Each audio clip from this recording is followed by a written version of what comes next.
তো guys finally Redmi number series যেটা recently Chinese মার্কেটে লঞ্চ হয়ে গেছে, এইটা হলো Redmi new note 17 pro 5G। এটা এমন একটা ফোন যেখানে শাওমি চেষ্টা করেছে তাদের বেস্ট দেওয়ার। এটাকে আপনি রেডমি নাম্বার সিরিজের সব থেকে ডিউরেবল ও বড় ব্যাটারিওয়ালা স্মার্টফোন বলতে পারেন।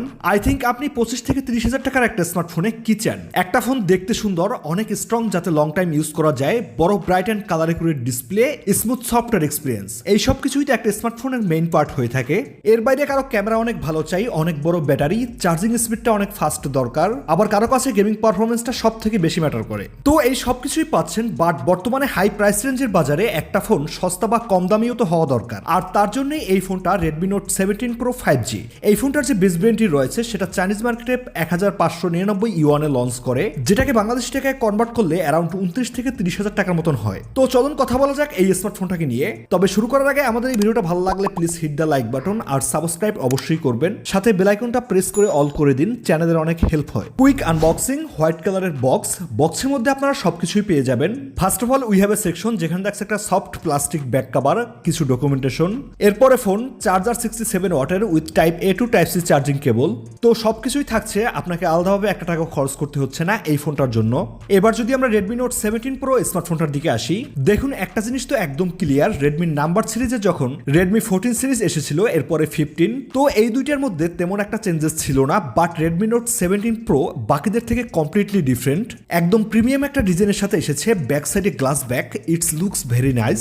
এর আরো 3টে কালার ভেরিয়েন্ট রয়েছে, এইটা হোয়াইট, বাকি ব্ল্যাক, ব্লু অ্যান্ড পার্পেল। এর body frame plastic polycarbonate build, একদম ফ্ল্যাট একটা ডিজাইন। ইনহ্যান্ড ফিলটা একটু হেভি লাগে বিকজ এখানে দেওয়া আছে 9000 mAh এর অনেক বড় ব্যাটারি। ওভারঅল এর থিকনেস 8.5 মিলিমিটার, ওজন দিক থেকে 226 গ্রামের মতো, একদম ক্লিন একটা লুক। রেডমি নোট 14 অ্যান্ড 15 এর কম্পেয়ারে ওইগুলো রাউন্ডেড ক্যামেরা মডিউল ছিল, আর এইটাই পিল শেপ।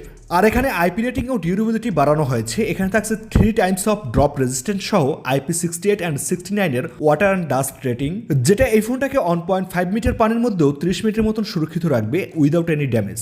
তো এই ফোনটাকে আপনি এর প্রিভিয়াস জেনারেশনের থেকে অনেক বেশি ডিউরেবল ও স্ট্রং বলতে পারেন। এর ডিসপ্লে প্রোটেকশন করছে গোরিলা গ্লাস ভিক্টাস 2। ডিসপ্লেটা দেখতে একদম প্রিমিয়াম ফ্ল্যাগশিপ লেভেলের। চিন বেজেলস এভারেজই বলা যায়, প্রাইস বিবেচনায় ঠিকঠাক। এর screen two body ratio 89.5%।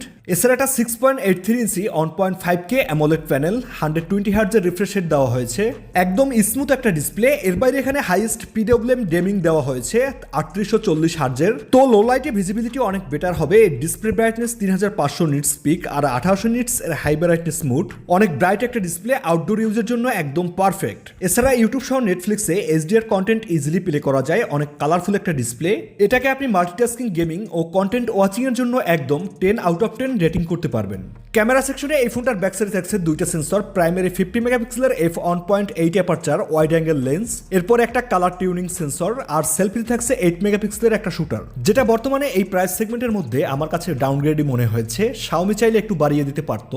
Back সাইডের কিছু পিকচার স্যাম্পল যদি আপনারা দেখেন, ইনডোরের লাইটিং কন্ডিশনে মেইন ক্যামেরার যে ফটো সেটা অনেক বেটার ফিল দেয়। পিকচারের details, colour sharpness, background depth অনেক বেটার ক্যাপচার করে। তবে এখানে একটা আলট্রা ওয়াইড ও টেলিফটো আমার কাছে মিসিং মনে হয়েছে।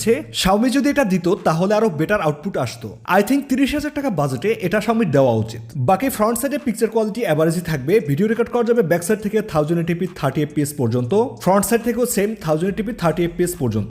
এছাড়া বেসিক কিছু ক্যামেরা ফিল্টার্স ও এআই ফিচার্স পেয়ে যাবেন, যেগুলো অনেক ইউজেবল, আপনার পছন্দ হবে আশা করি। তো এই পর্যন্ত তো মোটামুটি সবকিছুই ঠিকঠাক রয়েছে, বাট হোয়াট অ্যাবাউট পারফরমেন্স?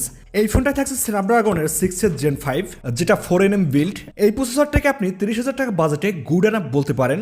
এর অন্তত বেঞ্চমার্ক স্কোর ছিল প্রায় 1 মিলিয়নের কাছাকাছি।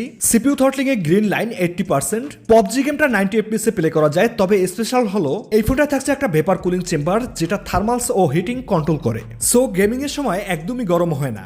এভারেজ 90 fps এ সকল গেমসগুলোই প্লে করতে পারবেন। ওভারঅল পারফরমেন্সের দিক থেকে এই প্রাইস সেগমেন্টে এই ফোনটাকে ওকে বলা যায়। এর বাইরে day to day life use, apps open and close খুবই ফাস্ট।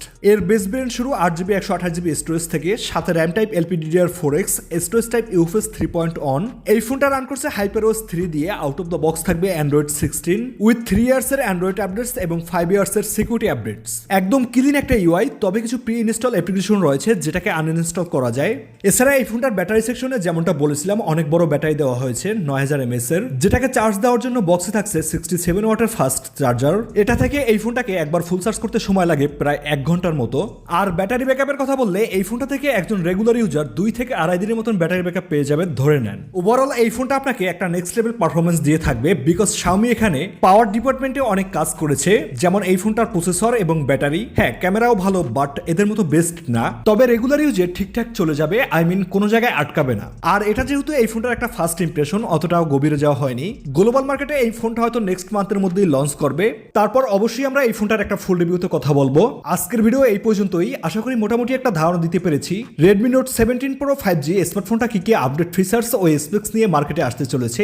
এর বাইরে আপনাদের যদি কিছু জানার থাকে অবশ্যই কমেন্ট করে জানাবেন, I definitely help you all. আজকের মতো বিদায় নিচ্ছি, দেখা হবে পরবর্তী কোনো ভিডিওতে। সবাই ভালো থাকবেন, সুস্থ থাকবেন।